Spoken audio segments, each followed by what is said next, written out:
Desde temprano que le hemos estado informando acerca del caso Raúl Salinas de Gortari, que bueno, pues ahora resulta que un juez ha notificado ya que pues exonera a Raúl Salinas de Gortari, el hermano del expresidente de México.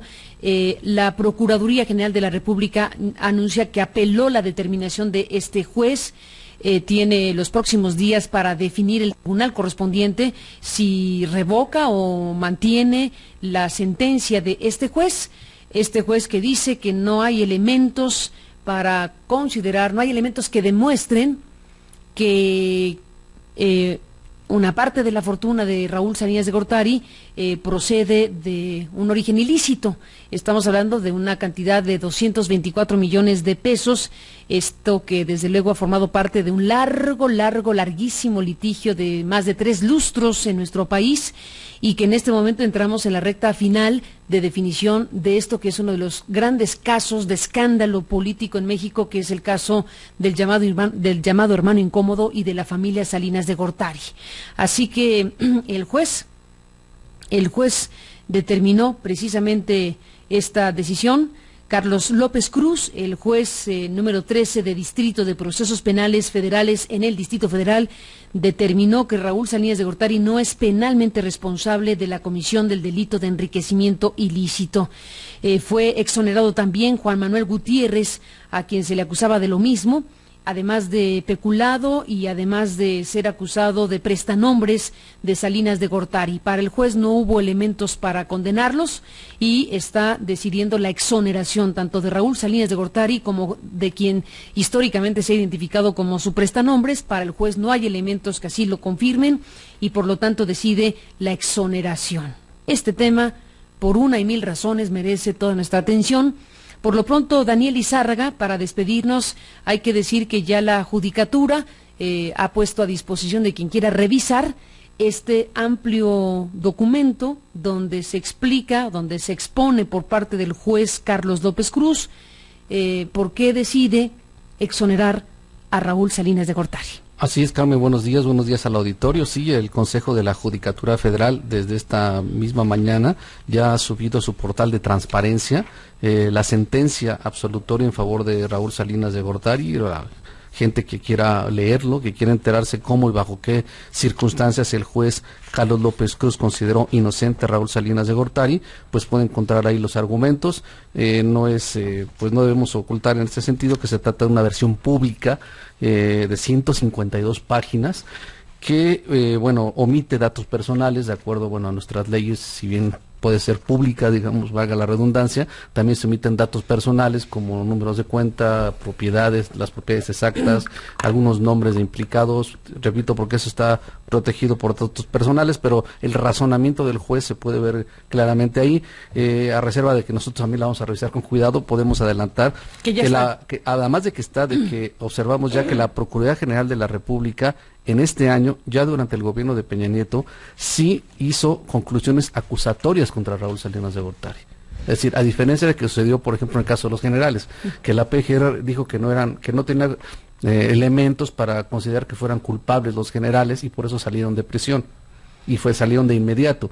En este caso, ahí en el expediente, en esta sentencia se menciona que la PGR sí presentó conclusiones acusatorias contra Raúl Salinas de Gortari y el juez las desechó. Exacto, hay que ver de qué dimensiones y por lo pronto no solo sabemos ahora que en este mismo gobierno se presentaron estos elementos, vamos a ver cuáles son y de qué tamaño estamos hablando las cosas, y apela a la decisión del juez. Y hay ahora un tribunal que tendrá que resolver en los próximos días si mantiene la sentencia del juez para exonerar a Raúl Salinas de Gortari y a quien hemos creído todo este tiempo su prestanombres, o bien la revoca, que ese es el gran tema en este momento para la justicia mexicana de un caso que diríamos, Daniel Lizárraga, para despedir, pues emblemático, ¿no? Claro. Para decirlo de alguna manera fácil y rápida, que nos vamos. Es un caso histórico en este país respecto a la política y la historia, incluso hasta el periodismo, que jugó un papel muy importante en ventilar públicamente las presuntas pruebas en contra de Raúl Salinas de Gortari.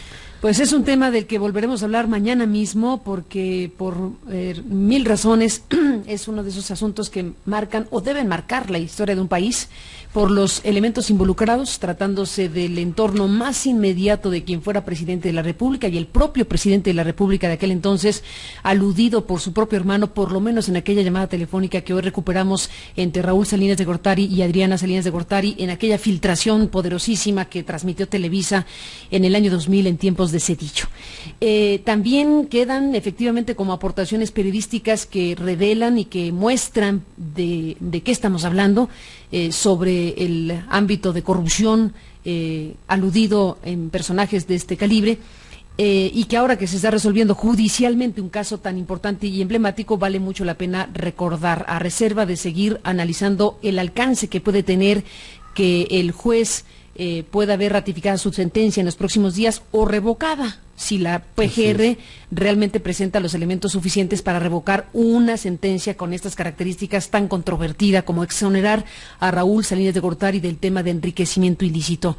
Entre las cosas que a lo largo de la historia se pudieron presentar a las audiencias de este país está aquella conversación que sostuvimos con Miguel de la Madrid, el expresidente de México, una conversación que, entre otras cosas, llevó al expresidente Carlos Salinas de Gortari a desestimar la calidad de los dichos de Miguel de la Madrid, a enviarme una carta muy severa el expresidente Salinas de Gortari, que en su momento comentamos. Pero bueno, a reserva de seguir en el tema, para despedirnos esta mañana, recordamos apenas unos fragmentos de esta conversación con el hoy fallecido ya expresidente de la República, Miguel de la Madrid, que amablemente me concedió una entrevista para un libro que circula por ahí que se llama Transición, en su casa de Coyoacán, en la Ciudad de México.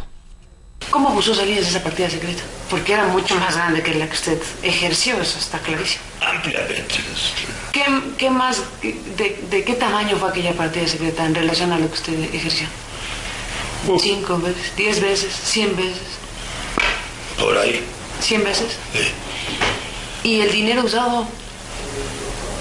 ¿Hacia dónde fue? Por ahí anda. Hace algunas semanas se armó el audio escándalo con Luis Telles, porque pues se registró su voz que decía se robó la mitad de la cuenta secreta. Sí. ¿Usted cree que se robó la mitad? Sí, es posible. ¿O completa? No. Pero la mitad sí. Sí.